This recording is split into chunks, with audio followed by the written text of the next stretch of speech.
উচ্ছেদ। কলকাতা থেকে জেলা ফুটপাত দখলের অভিযোগ। কলকাতা থেকে জেলার বিভিন্ন জায়গায় সেই উচ্ছেদ অভিযান নেমে গিয়েছে বুলডোজার। এই আবহে আগামীকাল নবান্নে ফের বৈঠকে বসতে চলেছেন মুখ্যমন্ত্রী। কিন্তু প্রশ্ন, আদৌ কি মিলবে সুরাহা?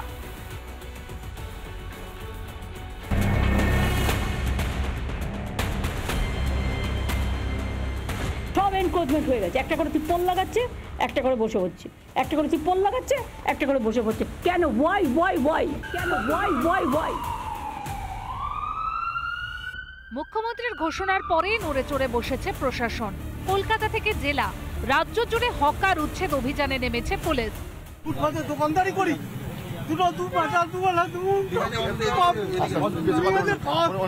দিতে পারি,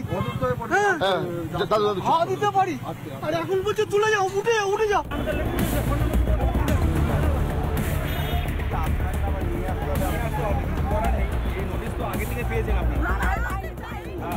বুধবার দুপুরে আচমকাই উত্তরবঙ্গ মেডিকেল কলেজের ভিতরে অবৈধভাবে গজে ওঠা দোকান সরানোর কাজ শুরু করে পুলিশ। একই রকম ভাবে মাটিগাড়া এলাকায় একটি শপিং মলের সামনেও চলে পুলিশি অভিযান। দিদি আমাদের আশা দিয়েছে, আমাদের পুনর্বাসন দিবে, আমাদের পুরো ব্যবস্থা করে দিবে, সেই আশাবাসে আমরা রয়েছি। 10 বছর এখানে নিয়েছে বলেছে, আমাদের না করে দেয় তাহলে আমরা এতগুলা পরিবার একদম শেষ হয়ে যাব, মরে যাব, কি করব, একদম মরে যাব। এরকম পরিস্থিতি আছে, মরে যাব, এমন পরিস্থিতিতে আছি আমরা। লোন ফোন নিয়ে আছি এখানে, মেডিকেল কর্তৃপক্ষের কাছে আমাদের একটা স্থায়ী ব্যবস্থা করে দেয়। পুরসভাগুলির বিরুদ্ধে মুখ্যমন্ত্রীর ক্ষোভের পর রাজ্যের আর 4টি পুরসভার মতো নড়ে চড়ে বসেছে জলপাইগুড়ি পুরসভাও। বড় কোনো সিদ্ধান্তের আগে পুলিশ এবং শহরের হকারদের নিয়ে বৈঠকে বসতে চলেছেন পুরসভার চেয়ারম্যান পাপিয়া পাল। আমরা কিন্তু হকার্স কর্নার পুলিশ প্রশাসনকে নিয়ে এবং ব্যবসায়ী সমিতিকে নিয়ে আমরা কিন্তু কালকে একটা বৈঠক ডেকেছি এবং বৈঠকের মধ্যে আলোচনা ভিত্তিক সকলের মতামত শোনা হবে এবং সেই ক্ষেত্রে কীভাবে আমরা হকার্সদের, এটাও সত্যি যে তাদেরও খেয়ে পড়ে বাঁচতে হবে, তাদের একটা হকার্স কর্নার করে দেওয়া যায়, সেই রকম নিশ্চয়ই আমাদের চিন্তাভাবনা আমাদের মাথায় রয়েছে। অবৈধ দখলের বিরুদ্ধে অভিযানে নামে আলিপুরদুয়ার প্রশাসনও। আলিপুরদুয়ার শহরের প্রভাত সংঘ মোড় সহ বিভিন্ন এলাকায় জেসিবি নিয়ে শুরু হয়েছে দখলমুক্ত অভিযান। ভেঙে ফেলা হচ্ছে অবৈধ নির্মাণ। একই চেহারা সিউড়ি, নিউটাউন, বেহালাতেও। আদৌ কি হকার উচ্ছেদ করে সমস্যার সমাধান হবে? প্রশ্ন অনেক, উত্তর মেলেনি। উদয়ন মুখার্জি, সুবীরের রিপোর্ট, রিপাবলিক বাংলা।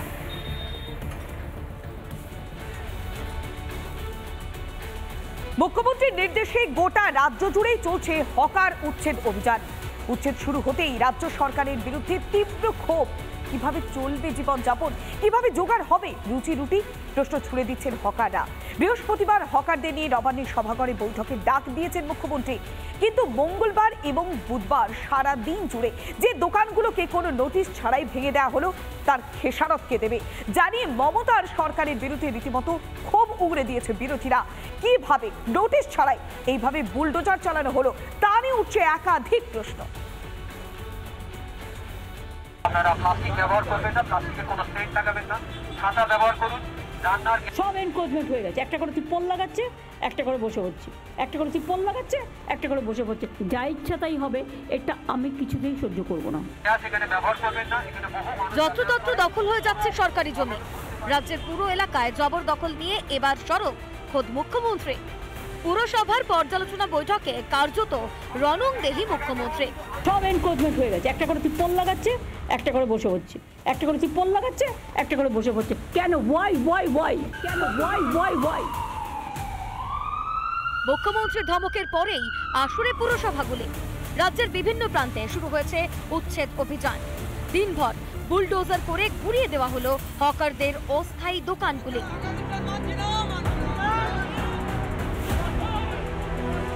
মুখ্যমন্ত্রীকে কাজ দেখাতে রাতারাতি হকার উচ্ছেদে নামলো পুরসভাগুলি। কোনো নোটিশ ছাড়া কিভাবে অভিযান? কেন ভেঙে ফেলা হচ্ছে হকারদের দোকানগুলি? সরব হয়েছেন বিরোধীরা। আগামীকাল আপনার লেঠেল বাহিনীকে আপনি বিরত করবেন। একটা নির্দিষ্ট জনগোষ্ঠীর উপরে আক্রমণ আনা হচ্ছে। আমরা ভারতীয় জনতা পার্টি তাদের সঙ্গে থাকব, নিয়ে আসুন এবং প্রয়োজন হলে আমিও যদি আগাম জানতে পারি কোথাও হচ্ছে উইদাউট নোটিস, আমি লিডার অব অপোজিশন হিসেবে আমি নিজেও বুলডোজারের সামনে বা পুলিশের সামনে দাঁড়ানোর জন্য প্রস্তুত আছি। এই লোকসভা নির্বাচনে যে রেজাল্ট খারাপ হয়েছে, সেই যারা মানুষজন তৃণমূলের কাছ থেকে মুখ ফিরিয়ে নিচ্ছে তাদেরকে আবার তৃণমূলমুখী করার জন্য এই ডেকে ধমকানো চমকানো ছাড়া আর কিছুই নয়। এই দুর্বল নাট্যচিত্র বাংলার মানুষ বুঝে নিয়েছে। যদিও এই উচ্ছেদ অভিযান নিয়ে সাফাই দিতে ছড়েনি শাসক শিবির। এটাই মমতা ব্যানার্জির বৈশিষ্ট্য।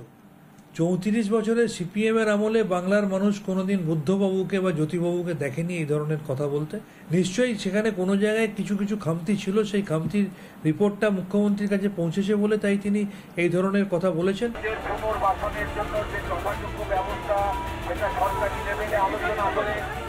হকারদের সমস্যা নিয়ে বৃহস্পতিবার বৈঠক ডেকেছেন মুখ্যমন্ত্রী। বৈঠকের আগেই কেন এই অতি সক্রিয়তা? রাতারাতি হকার উচ্ছেদ কেন দেওয়া হয়নি আগাম নোটিশ? শুধু কি জবরদখল হঠাতেই হকার উচ্ছেদ? নেপথ্যে কি অন্য কোনো অভিসন্ধি? রিপাবলিক বাংলা। সোমবার মুখ্যমন্ত্রীর ধমকের পর আচমকাই যেন টনক নড়ে। হুঁশিয়ারি দিয়েছিলেন মুখ্যমন্ত্রী, আর তারপরে মঙ্গলবার থেকে ময়দানে নেমে পড়েছিল পুরসভা এবং পুলিশ। সেই অভিযানে বুধবার বড় আকার ধারণ করে। কলকাতা থেকে জেলায় জেলায় চলে সরকারি জমি দখল মুক্ত করবার অভিযান। কিন্তু সরকারি জমিতে ব্যবসা করতে গেলে দিতে হয়েছে টাকা, এমনকি পার্কিং এর জন্য আলাদা করে টাকা দিয়েছিলেন ব্যবসায়ীরা। এমনটাই জানালেন শিলিগুড়ির বিধান রোডের ব্যবসায়ীরা। তারপরও কেন তাদের উপরে চড়াও? টাকার পরিবর্তে পুরসভার তরফে দেওয়া স্লিপ কি বৈধ ছিল না, তাই প্রশ্ন করছেন ব্যবসায়ীরা। তাহলে কি ভূতটা লুকিয়েছিল সর্ষের মধ্যে?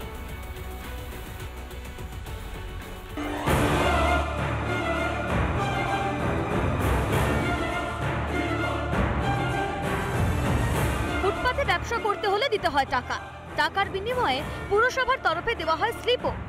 অর্থাৎ ব্যবসা করার অধিকার থাকার পরেও ঘুম উড়েছে শিলিগুড়ির বিধান রোডের ব্যবসায়ীদের। ফুটপাত থেকে তুলে দেওয়া হচ্ছে তাদের।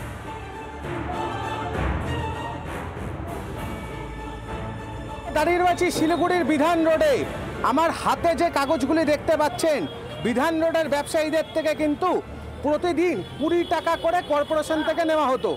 সেই স্লিপ দিয়ে কিন্তু টাকা তোলা হতো। অর্থাৎ কর্পোরেশন জানেন শিলিগুড়িতে ফুটপাতে হকাররা ব্যবসা করছে। হঠাৎ করে কেন এত তৎপরতা? শুধু তাই নয়, পুর নিগমের তরফে নির্দিষ্ট করে দেওয়া পার্কিং এজেন্সিও আলাদাভাবে টাকা নেয়। ওই কাউন্সিলরের মারফত আসে দুইটা মহিলা, আমার থেকে 20 টাকা করে নেয়। আর এইটাই ও নেয়। আর পার্কিং এর জন্য রোডে যারা থাকে তাদের থেকে নেয়। আপনারা এখানে দোকানদারি করেন, কর্পোরেশন জানে নিশ্চয়ই। কর্পোরেশনের স্লিপ আছে আমার কাছে। এতগুলো স্লিপ? হ্যাঁ। এতদিন ধরে টাকা নিয়েছে? হ্যাঁ, পার্কিং এর টাকা দিই। কত টাকা দেন? পার্কিং এর পার ডে 30 টাকা করে আছে। তাছাড়া কর্পোরেশন টাকা নেয় 20 টাকা করে। কি হিসেবে টাকাটা নেয়? ডেইলি হিসাবে, পার ডে হিসাবে টাকা নেয়। টাকা দেন কি কারণ কোনোদিন জিজ্ঞেস করেছেন? না, দিতে লাগবে তো। পার্কিং এর টাকা লাগবে, এখানে দোকান করি, পার্কিং এর টাকা 1 নম্বর কথা। 2 নম্বর কর্পোরেশনের টাকা। প্রতিদিন লক্ষ লক্ষ টাকা ব্যবসায়ীদের কাছ থেকে তুলছে পুরসভা। তারপরও মুখ্যমন্ত্রীর সেই ঘোষণা যেন সব ওলট পালট করে দিয়েছে। সব এনক্রোচমেন্ট হয়ে গেছে। একটা করে তিরপল লাগাচ্ছে, একটা করে বসে হচ্ছে। একটা করে তিরপল লাগাচ্ছে, একটা করে বসে হচ্ছে। কেন? ওয়াই? আমি জানতে চাই কত টাকার বিনিময়ে কারা নিয়েছে টাকা। যা ইচ্ছা তাই হবে, এটা আমি কিছুতেই সহ্য করব না। তাহলে কি মুখ্যমন্ত্রীর ঘোষণার এক রাতের মধ্যেই অবৈধ হয়ে গেল পুরসভার স্লিপ? দিনের পর দিন ফুটপাতে ব্যবসা করা মানুষগুলোর রুজি রুটি কি হবে? এবার কি করে চলবে তাদের দিন? একাধিক প্রশ্ন কিন্তু উঠতে শুরু করেছে ইতিমধ্যে শহর জুড়ে। বিধান রোড থেকে রণজিৎ বোস, রিপাবলিক বাংলা।